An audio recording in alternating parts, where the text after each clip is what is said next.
विक्रम बेताल। बेताल पचीसी कहानी नंबर 7। बड़ा पुण्य किसका। Please subscribe the channel. Mithilavati नाम की एक नगरी थी। उसमें गुंधित नाम का राजा राज करता था। उसकी सेवा करने के लिए दूर देश से एक राजकुमार आया। वह बराबर कोशिश करता रहा, लेकिन राजा से उनकी भेंट न हुई। जो कुछ वह अपने साथ लाया था वह सब बराबर हो गया। एक दिन राजा शिकार खेलने चला। राजकुमार भी साथ हो लिया। चलते चलते राजा एक वन में पहुंचा।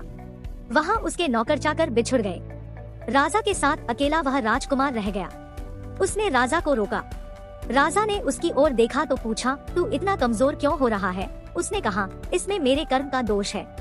मैं जिस राजा के पास रहता हूँ वह हजारों को पालता है, पर उसकी निगाह मेरी और नहीं जाती। राजन, बातें आदमी को हल्का करती है। खोटे नर की प्रीति, बिना कारण हंसी, स्त्री से विवाद, असज्जन स्वामी की सेवा, गधे की सवारी और बिना संस्कृत की भाषा।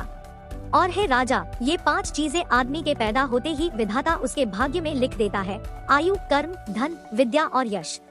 राजन, जब तक आदमी का पुण्य उदय रहता है तब तक उसके बहुत से दास रहते हैं। जब पुण्य घट जाता है तो भाई भी बैरी हो जाते हैं। पर एक बात है, स्वामी की सेवा अकारत नहीं जाती, कभी न भी फल मिल ही जाता है। यह सुन राजा के मन पर उसका बड़ा असर हुआ। कुछ समय घूमने घामने के बाद वे नगर में लौट आए। राजा ने उसे अपनी नौकरी में रख लिया। उसे बढ़िया कपड़े और गहने दिए। एक दिन राजकुमार किसी काम से कहीं गया। रास्ते में उसे देवी का मंदिर मिला।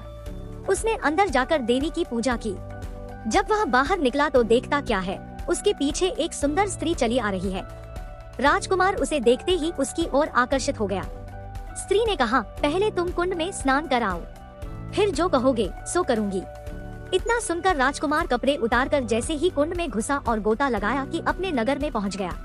उसने जाकर राजा को सारा हाल कह सुनाया। राजा ने कहा, यह अचरज मुझे भी दिखाओ।